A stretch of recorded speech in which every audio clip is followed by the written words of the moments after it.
Sir, ওই আমি ছোটবেলায় যে আলাদিনের আশ্চর্য প্রদীপের নাম শুনেছিলাম, ওটা কি ওই আশ্চর্য প্রদীপ? হ্যাঁ, আলাউদ্দিনের আশ্চর্য প্রদীপ। স্যার, কিছু মনে না করলে আমি কি একটু হাতে নিয়ে দেখতে পারি? হ্যাঁ, ধরে দেখতে পারো, অসাদিও না, দত্ত বের হয়ে যাবে কিন্তু।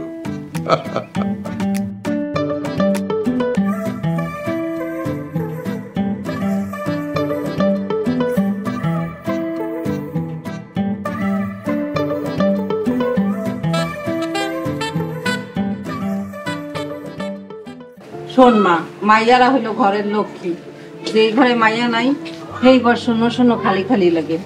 তার লাগে তো তোর খালো খালি মায়া মায়া করে, কিন্তু আল্লাহ দিল আবার লইয়াও গেল। হ্যালো, রাবেয়া যদি বাইসা থাকতো তাহলে কোন ক্লাসে পড়তো এখন?